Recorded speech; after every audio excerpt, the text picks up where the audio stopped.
Welcome to my channel. If you enjoy this story, don't forget to subscribe and like.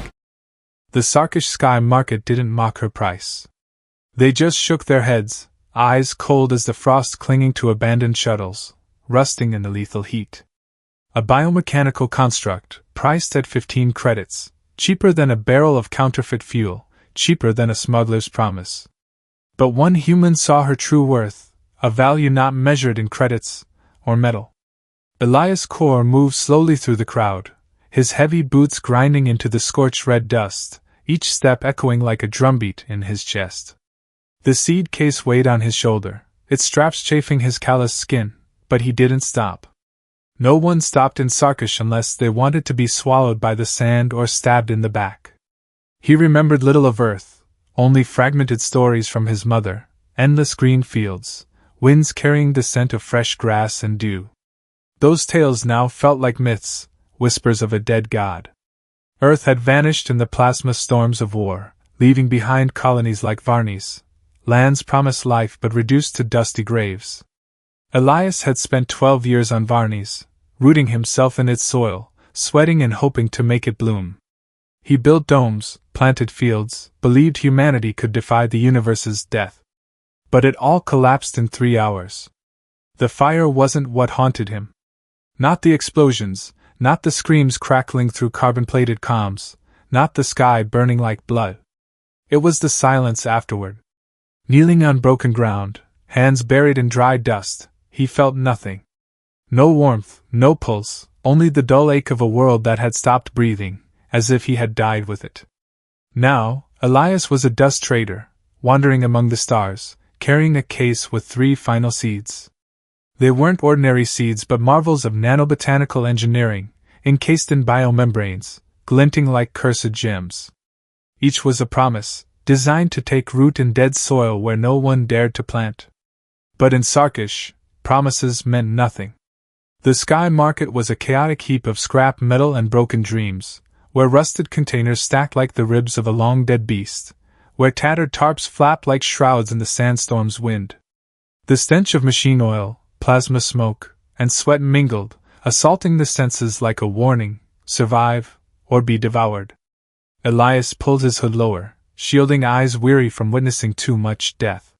He navigated the stalls, ears dulled by the shouts of smugglers. "Power cells, 20 credits!" one bellowed, voice hoarse as a failing engine. "Heat suppressants, 10 credits a dose, real stuff, no fakes!" another hissed through broken teeth. Elias didn't glance their way. He only wanted to trade a seed for something practical: power cells, air filters, anything to keep him alive another day. The heat clung to his back, stifling even in the shade of a torn tarp. Sweat trickled down his spine, soaking his ragged shirt. He sipped from his canteen, instantly regretting it. The water was warm, like spit, barely half full. Elias gripped the seed case's strap, feeling their weight, not just on his shoulder but in his soul. They were all that remained of Varnis, of the years he believed humanity could make the land live again. But in Sarkesh, hope was a luxury, and he hadn't come to buy hope. He came to survive. Then a transport cage rolled out, stirring a ripple of murmurs through the crowd. The market's clamor faded, leaving only cruel curiosity. Elias halted, not by choice but by instinct. Inside the cage was a biomechanical construct, female in form, her skin gleaming with metallic silver, shimmering like a starship's hull under neon lights. Her limbs were slender, joints revealing faintly glowing circuits, blue as the veins of an alien creature. She sat motionless, head bowed, black hair cascading like spilled ink, concealing eyes that flickered with faint light. The auctioneer, a squat man with a scarred face, shouted, "Property of the Genesis Institute. Genetic engineer, integrated brain capable of programming entire ecosystems." His voice boomed, but the crowd only jeered. "She looks like she'll melt," one yelled. 15 credits? I'd give you a junk core for that." Elias meant to turn away, but then she moved. Not a flinch, not a tremble. A slender finger traced 3 small arcs on the cage floor, then pressed down, as if measuring the earth, mapping a world yet to exist. Elias froze, breath catching in his chest. He'd seen ecosystem engineers do this on Varnis, charting energy flows, calculating biological currents. She wasn't broken. She was planning. The Sarkesh sky market was a jumble of scrap metal and shattered dreams, a graveyard of abandoned hopes under the blood-red glow of a dead sky. Rusted containers piled high, warped like the ribs of a long-dead beast, their peeling paint exposing cracks like dried veins. Tattered tarps, stretched over bent iron frames, flapped in the sandstorm's wind, snapping like shrouds caught in a gale. The acrid stench of burnt machine oil blended with plasma smoke and sweat, forming a suffocating odor that clung to every breath. Here, no one asked questions unless the answer was worth credits. No one held eye contact unless they wanted a knife in the back. Elias Korr walked on, his heavy boots grinding into the scorched earth, each step a dry crack, as if the ground groaned under his weight. The seed case pressed into his shoulder, its straps rubbing his roughened skin, but he didn't stop. In Sarkesh, stopping was death. Elias pulled his hood lower, hiding eyes exhausted from witnessing too much ruin. Neon lights from the stalls flickered, casting green and red patches across his face, like glowing scars. He weaved through the crowd, smugglers, bounty hunters, and survivors like him, all bearing the wary gaze of hunted beasts. A vendor, face slick with sweat and oil, shouted in the slang of traders, "Power cells, 20 credits! Top grade, not recycled junk!" Another, with jagged broken teeth, hissed, "Heat suppressants, 10 credits a dose, real deal, no counterfeits!" Elias didn't look. Their pitches were just noise, like the howl of sand-laden winds beyond the desert. He'd heard enough empty promises, enough lies sold cheaper than lives. The heat gripped his back, oppressive even under a torn tarp's shade. Sweat ran down his spine, soaking his threadbare shirt, leaving a clammy film on his skin. He sipped from his canteen, regretting it instantly. The water was warm, metallic, barely half full. Elias clutched the canteen, feeling the heat seep through the plastic, as if the planet itself was trying to choke him. In the case on his shoulder, 3 drought-resistant seeds lay dormant, encased in nano-botanical membranes, glinting like cursed gems. They were his last hope, engineered to take root in dead soil where no one dared plant. But in Sarkesh, hope was unsellable. They were currency for practical trades, power cells to keep his ship flying, air filters to keep him breathing. Elias hadn't come to dream. He came to survive, to stretch out another day, another week, until the universe found a way to swallow him as it had Varnis. But Varnis's memory clung to him, like dust on skin. The domes he built, the fields he planted, all turned to ash in 3 hours. He once believed humanity could revive the land, could defy the universe's death. Now, that belief was a scar, deep and raw as a plasma blade's cut. He sidestepped a stall selling old power cores, avoiding the gaze of a bounty hunter watching from a shadowed corner. Elias felt the stare, sharp as a blade, but didn't turn. In Sarkesh, the week didn't last, and he'd learned to hide weakness. He paused at a water stall, intending to trade credits for a new canteen, but a metallic screech rang out, seizing the market's attention. The crowd parted, revealing a transport cage rolling slowly through the red dust. The market's din faded, leaving only the cruel murmur of predators. Elias stood still, not by choice but by instinct. A ripple of whispers spread, carrying the scent of oil and anticipation. The cage stopped, its dull metal surface catching neon light, reflecting like shattered stars. Inside was her, a biomechanical construct, female in form, her silver skin gleaming like a starship's hull. Elias felt his heartbeat slow, as if the universe itself held its breath. A ripple of murmurs swept through the crowd, curious and cruel, like the hiss of sand whipped by desert winds. Vendors, faces slick with sweat and machine oil, stopped shouting prices, their eyes locked on the transport cage in the heart of the Sarkesh sky market. The dull metal cage rattled with each turn of its wheels over red dust, emitting a screech like a dying machine's cry. Neon lights from the stalls, green, red, bathed its surface, casting glints of light as if it were not metal but fragments of a fallen star. Inside she sat, a biomechanical construct shaped like a woman, her skin gleaming with metallic silver, shimmering like an abandoned starship under harsh light. Her limbs were slender, joints exposing faintly glowing circuits, blue as the veins of a creature not of this world. Her black hair flowed like spilled ink, hiding eyes that held flickering sparks, like stars trapped in darkness. She was still, head bowed, shoulders trembling slightly, not from fear, but as if clutching a secret too heavy to bear. The crowd pressed closer, their breaths reeking of recycled tobacco and bootleg liquor. A bounty hunter, face scarred, spat on the ground, leaving a black streak in the red dust. "What kind of junk is this?" he growled, voice rough as a broken engine. A smuggler, half her head shaved, cackled, pointing at the cage. 15 credits? I'd trade a scrap core for that. Laughter erupted, sharp as knives spreading through the market, mingling with the howl of sandstorms beyond. The auctioneer, a squat man with a scarred face and shifty eyes, slammed his fist against the bars, the metal's clang piercing the noise. "Genesis Institute stock!" he shouted, his shrill voice cutting through. "Genetic engineer, integrated brain capable of programming entire ecosystems. Look at these circuits, she's run terraformer rigs on dead worlds. Starting at 15 credits. Who's in?" He smirked, knowing no one would waste credits on a construct that looked ready to dissolve. The crowd laughed again, this time laced with disdain, as if she wasn't worth their breath. Elias Korr stood a few steps from the cage, the seed case heavy on his shoulder. He meant to turn away, return to his plan, trade a seed for power cells, leave this cursed planet behind. Sarkesh was no place to linger, no place to risk. He'd learned that on Varnis, where he lost everything for daring to dream. But then she moved. Not a startle, not a shudder. A slender finger, cold as metal yet fluid as a branch, traced 3 small arcs on the cage floor, each curve precise as a calculation.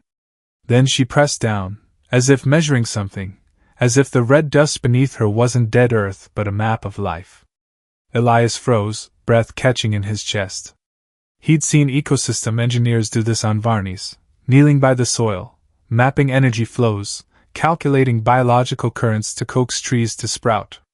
The gesture wasn't random. She wasn't broken. She was planning, like someone charting a world yet to be. The crowd didn't notice. They kept laughing, spitting, shouting jeers. But Elias saw, and it made his heart race, as if he'd touched something alive amidst death. He studied her closer, through the veil of black hair and flickering neon. Her skin wasn't just metal, it bore faint grain-like patterns, like wind-carved bark, and the blue circuits on her hands pulsed, like a machine's heartbeat refusing to quit. The scent of burnt metal and something like tree sap wafted from the cage, faint but enough to stir Elias's memories of Varnis's fields before they burned. He gripped the seed case's strap, feeling the weight of the 3 Nano-Botanical seeds, and a reckless thought sparked. Not to survive, but to live. 15 credits, he heard himself say, his voice ringing through the crowd, clear and steady. The crowd fell silent, eyes sharp as razor blades turning to him. The auctioneer frowned, but Elias didn't look at him. He looked at her, and in that moment, her glimmering eyes lifted, meeting his, not pleading, not hoping, just watching, as if she'd seen this moment 1,000 times. "You buying Drifter?" A vendor, face scarred like a map of forgotten battles, grinned at Elias Korr, his crooked smile revealing yellowed teeth. He leaned over his stall, breath reeking of bootleg liquor and recycled tobacco. "Pretty sure, but she'll die in a week without a power core. 15 credits for a heap of walking scrap, you think you're clever?" His laugh rasped, like a failing engine, drawing glances from the Sarkesh Sky Market crowd. Neon lights, green, red, flickered across their faces, turning curious eyes into glinting, razor-sharp specks. Elias stood still, the seed case heavy on his shoulder, fingers gripping the strap until his skin stung. He didn't look at the vendor or the crowd. His eyes stayed on the woman in the cage, on her bright blue, icy eyes, not begging, not hoping, just watching, as if she'd lived this moment 1,000 times in an endless loop of suffering. Elias silently opened his pack, fingers slowly pulling out a seed. It was small, no larger than a pebble, but it gleamed under the market's light like a cursed gem. Golden nanothreads swirled within its crimson biomembrane, emitting a faint glow, like the heartbeat of something alive. The crowd murmured, a few curious souls pressing closer, their breaths hot and foul. The vendor stared at the seed, then cackled, the sound like metal striking stone. "A seed? A seed?" he roared, slamming his hand on the counter, sending fake water canteens rolling. "You need something to save your skin, drifter, not toys for foolish dreams." A smuggler nearby, half her head shaved, spat on the ground, leaving a black streak in the red dust. "Madman," she muttered, but her eyes stayed on the seed, as if it were something dangerous. Elias didn't answer. He held the seed up, letting neon light shine through, highlighting the swirling nanopatterns within. 15 credits, he called loudly, his voice steady and clear through the crowd, as if he didn't feel the razor-sharp stares piercing him. "And this?" The murmurs stopped, silence falling like a blade. A bounty hunter, lurking in the shadows, whispered, "You insane?" The auctioneer, the squat man with a scarred face, frowned, his shifty eyes scanning Elias as if appraising his life's worth. "What kind of seed?" he asked, voice laced with suspicion, gripping his auction rod tightly. Elias met his gaze, unblinking. "Nano-Botanical," he replied. "The toughest kind, made for dead soil." "Dangerous?" "Not unless you plant it wrong."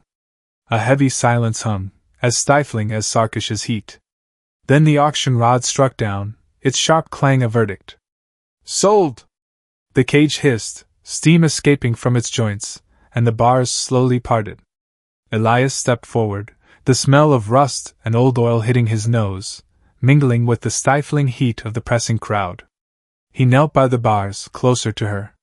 The scent of burned metal drifted from her, mixed with something like tree sap, faint but alive, like the breath of a dead forest.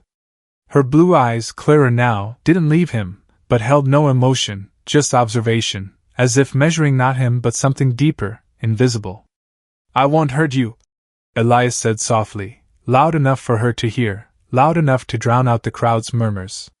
She didn't respond, only gripped the cage's edge, her metal fingers tightening, emitting a faint screech from the joints. She pulled herself up, slow but resolute, like a branch rising through dry soil. Elias offered his hand, an instinctive gesture, but she stepped back, just a fraction, enough to keep her distance. Then she stood still, her black hair gleaming under neon, like a veil hiding secrets. Elias lowered his hand, nodded slightly, and let her step out of the cage on her own. The crowd drew back, but their eyes remained sharp as razor blades, tracking her steps, his steps, as if both had just become prey. Elias felt the weight of the remaining seeds in his pack, of the choice he'd made, and of a dream he hadn't yet dared to name. Beyond the edge of the Sarkesh sky market, the sky stretched wide, crimson as dried blood, speckled with cracked moons whose silver light flickered like the soulless eyes of watchers. Red sand swirled in the wind, clawing at the metal hull of Elias's ship. An ancient cosmic skiff sprawled in the desert, resembling the carcass of an insect left to rot. The engines groaned, emitting dry, rattling cries as Elias powered them up, each sound a reminder that they could fail at any moment. He opened the hatch, red dust bursting inward, clinging to his worn boots and tattered coat. He gestured for the woman, the biomechanical construct shaped as a female, to enter, keeping a cautious distance, avoiding touch. She stepped over the threshold slowly, her joints emitting faint metallic whispers. Her silver skin gleamed under the ship's dim lights, but her blue eyes, bright and piercing, never left him, as if measuring not the ship but Elias himself.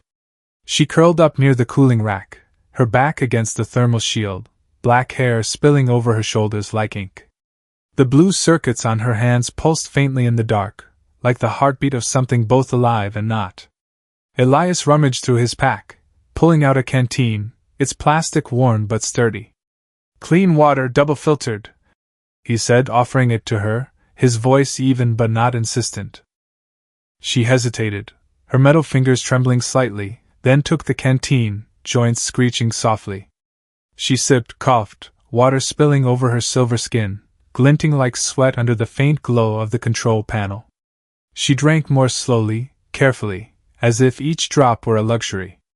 Elias leaned against the opposite wall, far enough to make them both feel safe, or at least unthreatened.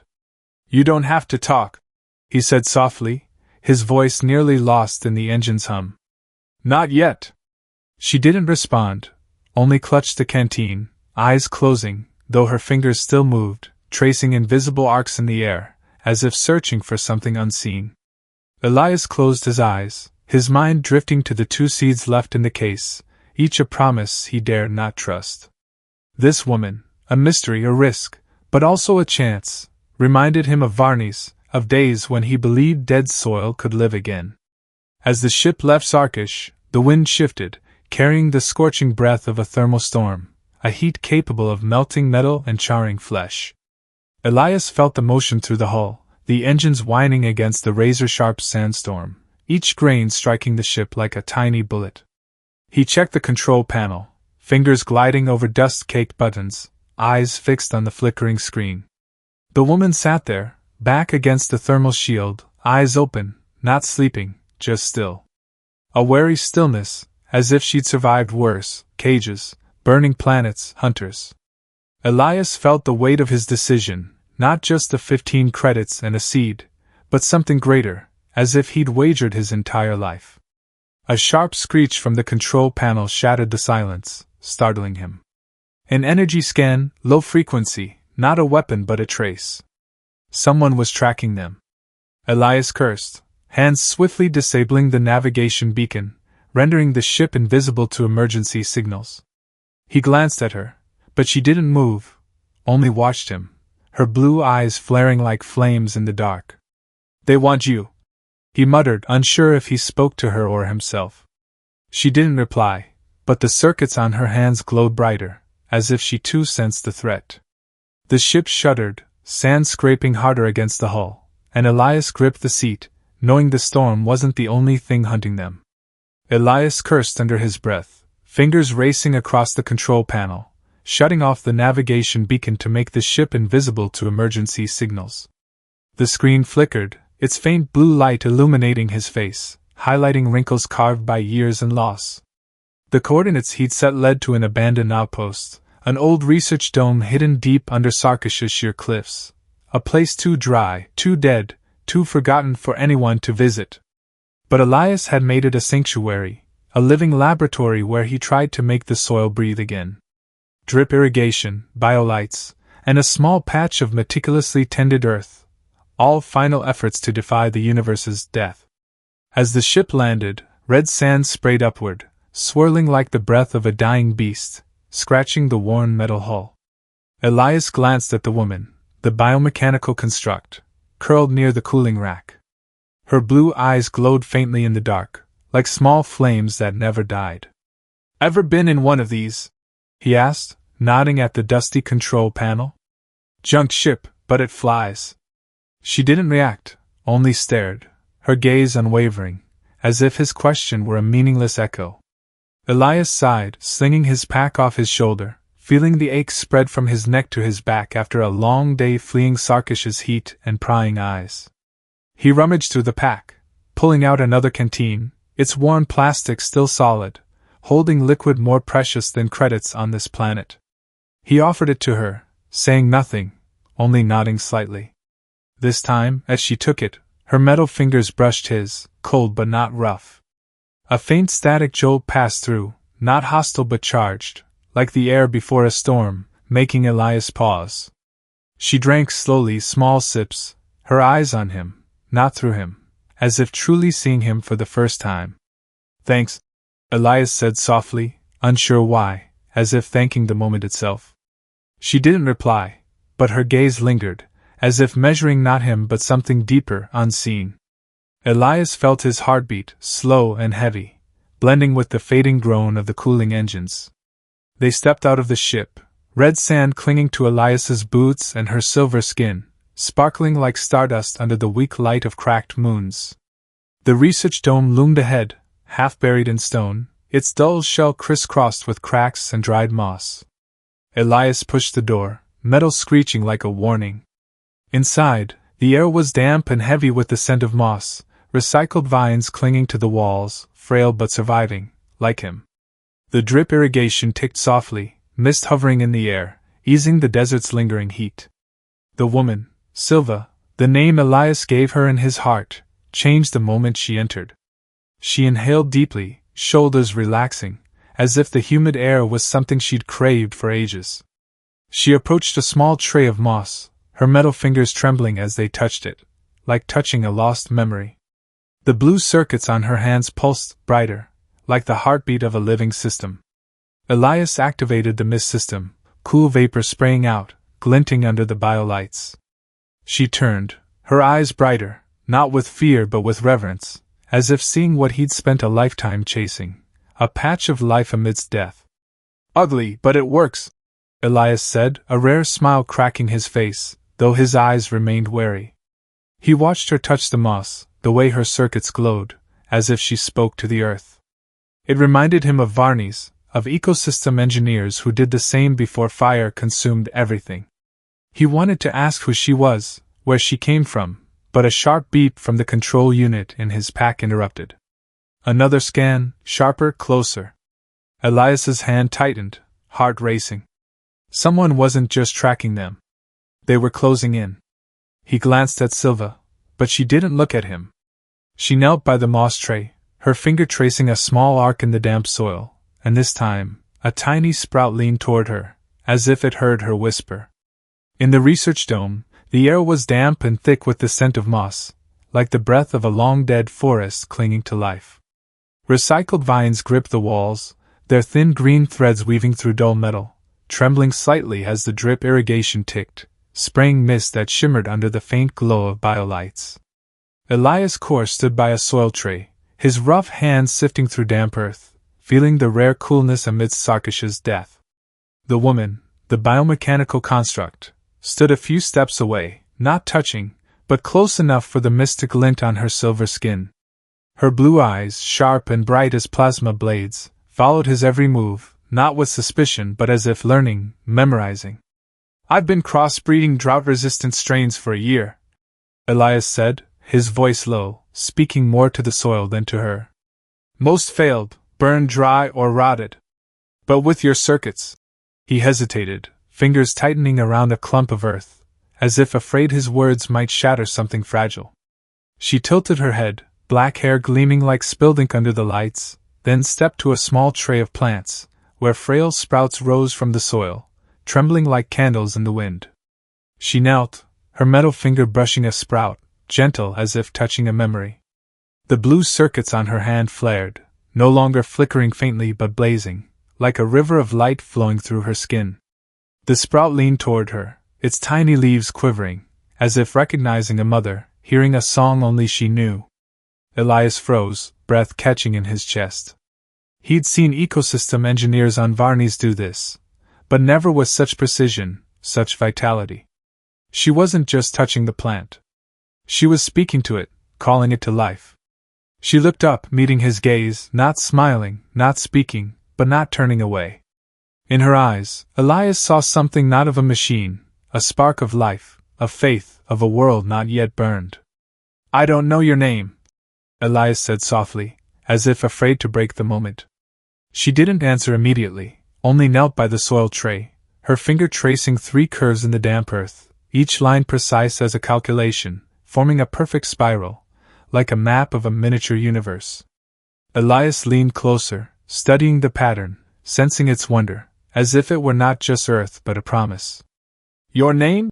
he asked again, gentler. She didn't reply, but her gaze rested on him, and this time, when he stepped closer, she didn't retreat. Elias studied the spiral, memorizing each curve, and in his heart, he named her Sylva, a name evoking life, like trees rising through dead soil, like the fields he once dreamed of on Varnis. He wanted to say more, but the words caught, heavy as Sarkesh's sand.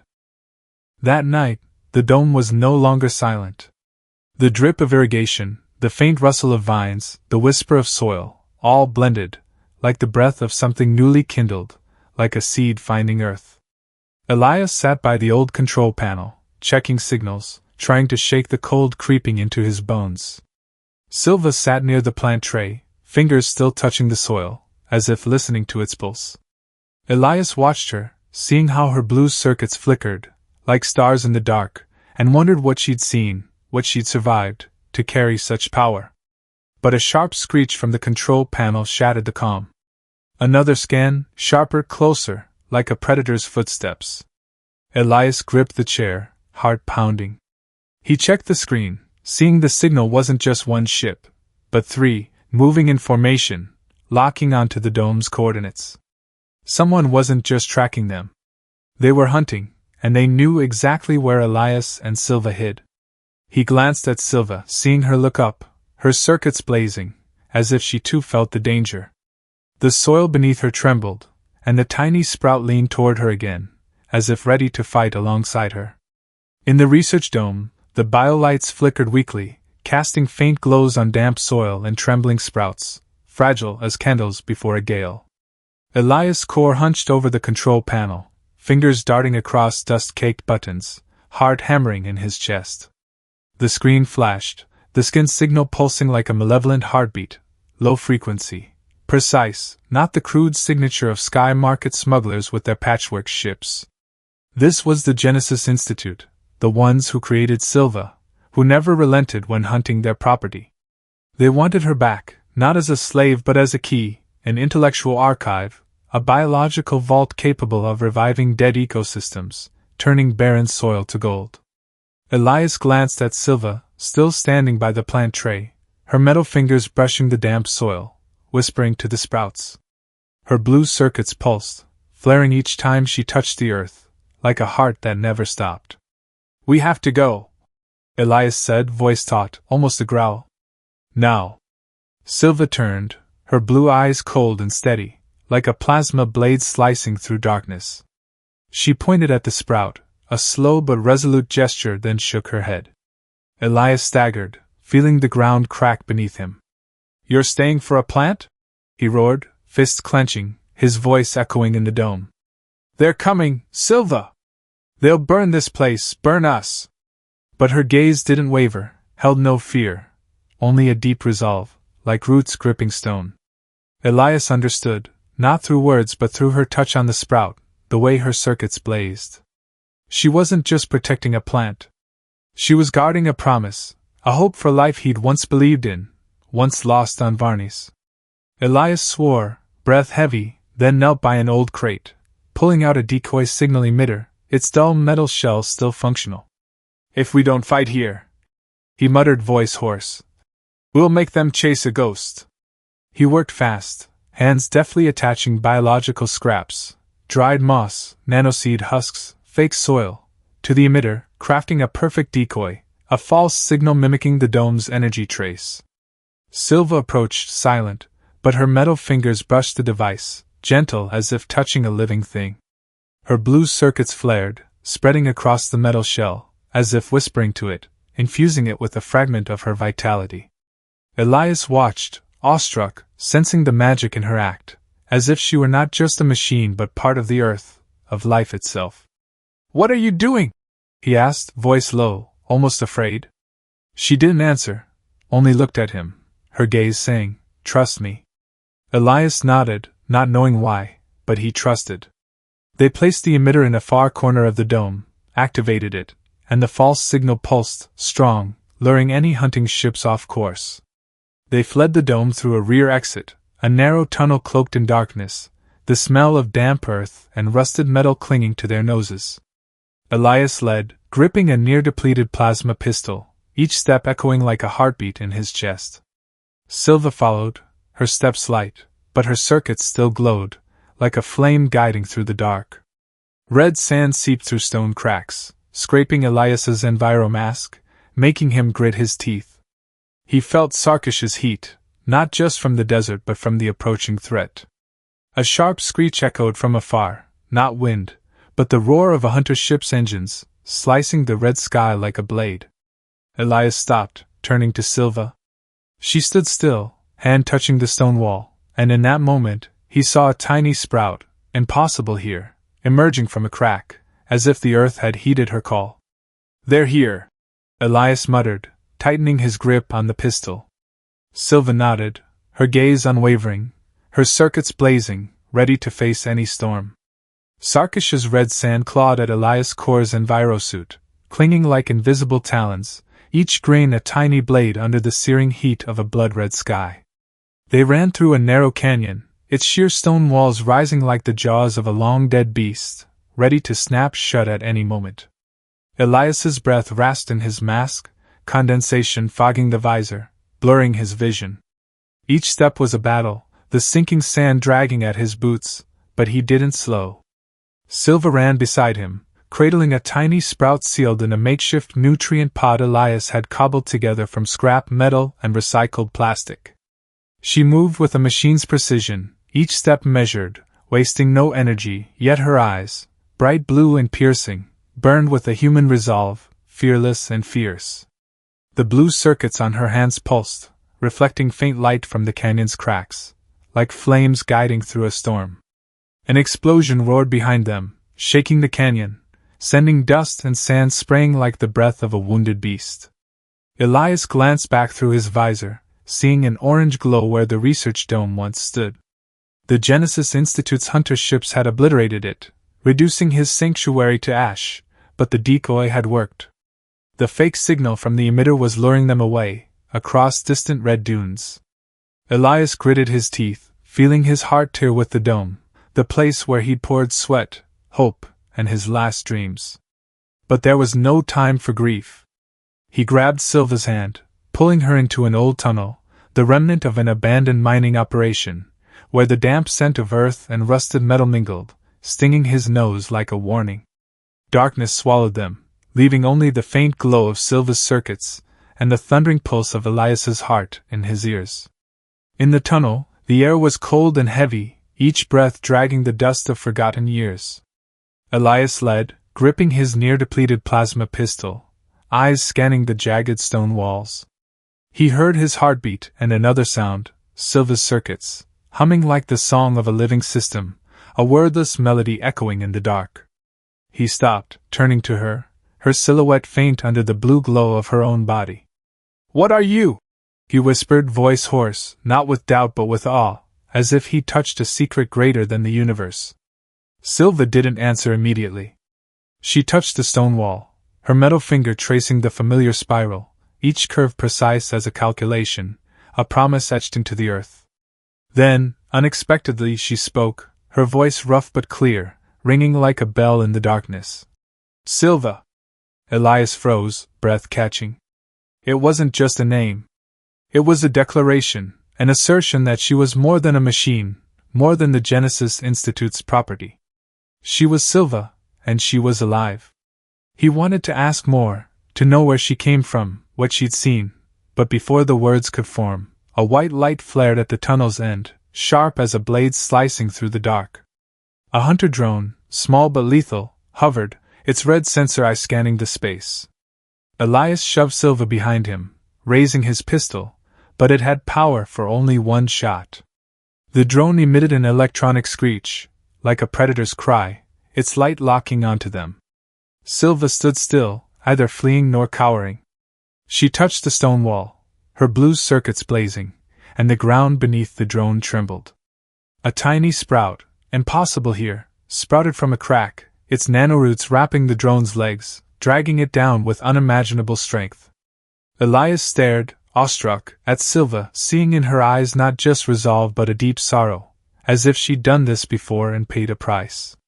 The drone screeched one last time before shattering, but its echo lingered, a warning, the other hunters were closing in. The tunnel's darkness was torn by the blinding white light of the hunter drone, but Elias Korr reacted with a survivor's instinct. He hurled an EMP grenade, the small metal sphere rolling across the ground, hissing before erupting in a wave of blue energy.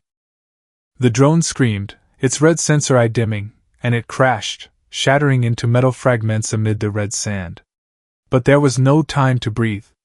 Heavy footsteps echoed from the tunnel's end, accompanied by the flicker of plasma weapons. A squad of Genesis Institute mercenaries emerged, their black armor glinting under Sylva's faint circuits, faces hidden behind gas masks, but their eyes, cold and ruthless, visible through the visors. Elias pushed Sylva back, drawing his near-depleted plasma pistol, good for 1 or 2 shots at best. "Run!" he shouted, his hoarse voice echoing in the cramped space, more a plea than a command. But Sylva didn't run. She stepped forward, slow and resolute, like a branch rising through dry soil, fearless. Her hand rose, blue circuits flaring, not flickering but blazing like a blue flame, illuminating the tunnel like a star-filled sky. The ground beneath the mercenaries shuddered, cracking with a dry snap. From the fissures, nanoroots, seeds from Sylva's own body, erupted, swift as lightning, wrapping their legs, dragging them down with unstoppable force.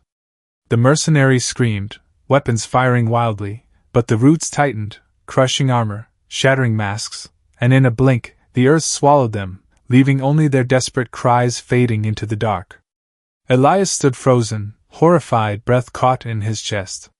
He looked at Sylva, standing in the tunnel's heart, black hair swaying in a breeze from stone cracks, blue circuits still blazing like a planet's heartbeat.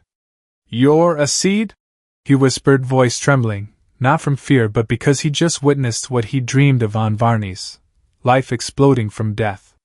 Sylva nodded, her eyes sad but resolute, like someone carrying the weight of a world. She lowered her hand, her circuits dimming, plunging the tunnel back into darkness. "They burned my world," she said, voice rough, trembling but clear, each word a blade slicing through memory. "Because of me." Elias felt the pain in her words, a pain not just hers but of burned fields, dead planets. He stepped closer, grasping her hand, though her metal skin was cold as Sarkesh ice. Her hand didn't tremble, but he felt something alive, like the faint pulse of a seed awaiting soil. "They won't take you," he said, voice firm, not a promise but an oath. Sylva looked at him, silent, but her eyes, bright and deep, seemed to agree, to trust, for the first time. But the moment shattered with another explosion, stronger, shaking the earth, stone fragments raining from the ceiling. Elias cursed, pulling Sylva low, eyes scanning the dark. His wrist screen flashed, warning of a Genesis Institute warship approaching, not a small hunter but a massive machine carrying something greater, a bioweapon, capable of erasing life for miles, turning soil to ash and sand to glass. Elias felt a chill, not from the air but from Varnis's memory, where he'd seen such a weapon burn his dreams. He looked at Sylva, seeing her clutch the nutrient pod with the sprout, as if it were all she had left. "They know we're here," he muttered, gripping his pistol. Sylva didn't reply, but she touched the stone wall, tracing her spiral, and the earth trembled, as if answering her. Elias realized she wasn't just a genetic engineer. She was a biological archive, designed to rebuild planets, imprisoned for that power. And now, that power was their only hope, as the warship roared above, its shadow blotting out the cracked moons. The Sarkesh canyon spat them into a dead valley, where the earth was gray ash and shattered stone, an open grave under a sky red as dried blood.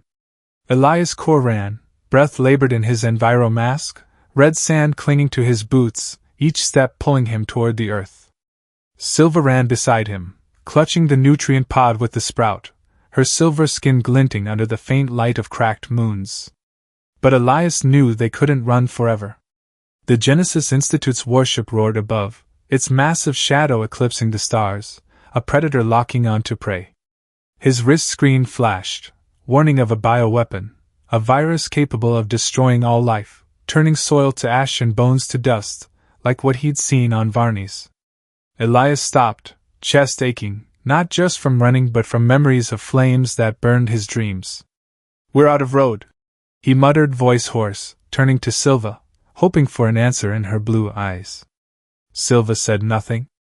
She knelt in the dead valley, hands plunging into the ashen soil, metal fingers digging into dried dust-like roots seeking water.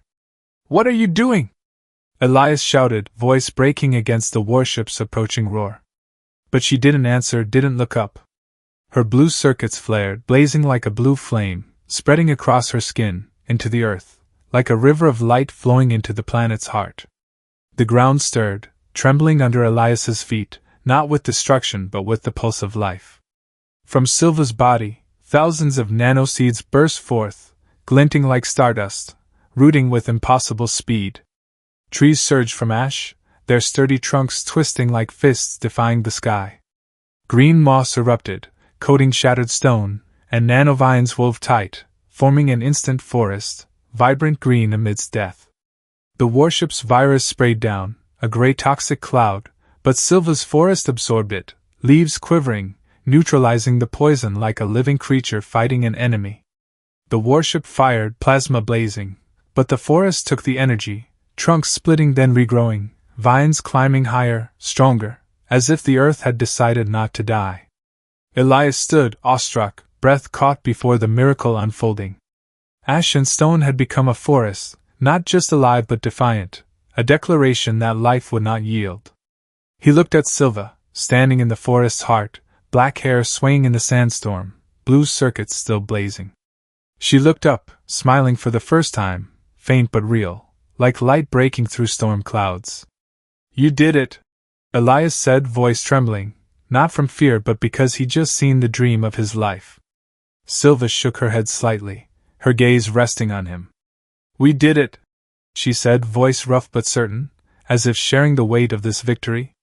Elias felt a warmth, not from the earth but from her words, from the belief that they were no longer just fugitives but builders. But the moment broke with a screech from Elias's wrist. Calm, a voice cut through, cold and familiar, slicing the air like a plasma blade. "Korr, hand her over, or we burn this star system." Elias froze, heart stopping. The voice was Kale, his old friend, who'd stood with him on Varnis, shared dreams of green fields, but betrayed him, selling the colony to the Genesis Institute for credits and power. Kale, now a shadow, commanding the warship, his voice dripping with contempt, as if Elias wasn't worth remembering. Elias clenched his fist, nails digging into skin, looking at Sylva, seeing her stand still, hand touching a tree, as if listening to the forest's pulse. The warship loomed above, plasma weapons glowing, ready to burn everything. Elias knew Kale wasn't bluffing. He'd burned Varnis, and he'd do it again. But looking at the forest, at Sylva, at the vines still rising despite the flames, he felt a strength greater than fear. They'd made the earth live. And they wouldn't let it die. Sarkesh's sky blazed, not with starlight but with fire from the Genesis Institute's warship, hovering like a colossal metal beast, its plasma weapons glowing, ready to incinerate the reborn Green Valley. Elias Korr stood amid the new forest, red sand caking his boots, breath heavy in his enviromask. His wrist screen flickered, and Kale's face appeared, his old friend, now the Institute's commander, eyes cold as Sarkesh ice, a crooked smile full of scorn. "She's our property, Elias." Kale's voice crackled through the calm, sharp as a blade. "She's not human. Hand her over, or this star system burns like Varnis." Elias's fist tightened, nails biting into skin, memories of Varnis, burning fields, melting domes, Kale's betrayal, rising like an old wound. He looked at Sylva, standing in the forest, black hair swaying in the sandstorm, blue eyes bright as stars, not with fear but with unyielding faith. "She's everything," Elias said, voice steady, an oath echoing through the valley. Kale's laugh was cold, dry as Sarkesh sand. "You were always weak, Elias. Always chasing foolish dreams." But before he could say more, Sylva stepped forward, her hand gently touching Elias's, cold but alive, like roots meeting soil. She stared at the screen, her gaze cutting through the distance.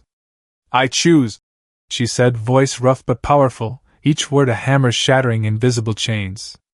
She knelt, hands plunging into the earth, her blue circuits flaring, blazing like a blue flame spreading through the forest. The ground shook, not with fear but with life. The forest erupted again, nanovines surging like arms defying the sky, wrapping the warship, piercing its metal hull, dragging it down with the strength of an awakened planet. Kale screamed through the calm, his voice breaking in the roar of crumbling engines, but it was too late. The warship exploded in a blinding fireball, metal fragments raining like a storm, mingling with the red sand and green leaves of the unyielding forest. As the dust settled, Elias and Sylva stood in the valley, now a vast green sea, trees towering, moss coating stone, vines weaving a lattice of life. Sarkesh's sandstorm still howled, but it no longer carried death, only the scent of sap and damp earth. Elias looked at Sylva, seeing her stand still, hand touching a tree, her blue circuits flickering faintly, as if she'd poured all her strength into this forest. He stepped closer, feeling his heartbeat merge with the earth's pulse. "You're free," he said, voice hoarse but hopeful, like the first light after a storm. Sylva turned, her gaze resting on him, then touched her chest, where her circuits still glowed, like a heart that never stopped. "No," she said, voice soft but certain. "We're free." Elias felt the weight of her words, not just survival but a promise, a future where they didn't just flee but built, where dead Earth would live again. They left Sarkesh on the old skiff, carrying the final seed, a nano-botanical gem glinting like hope, and the forest in their hearts, a memory of unyielding life. The ship groaned but flew, carrying them through the stars to an unnamed planet, a barren land not yet forgotten. There they knelt, hands touching the soil, planting trees, sprouts, dreams. Elias dug, sweat mixing with dust, while Sylva touched each sprout, her blue circuits flaring, calling them to life. Under a star-filled sky, they stood side by side, watching the first green shoots rise, small but resilient. They swore, not with words but with actions, though the universe turned its back, though flames threatened, they would make the earth live, make hope bloom. And through this, they proved, humanity never surrenders, never stops dreaming, never stops making the impossible real.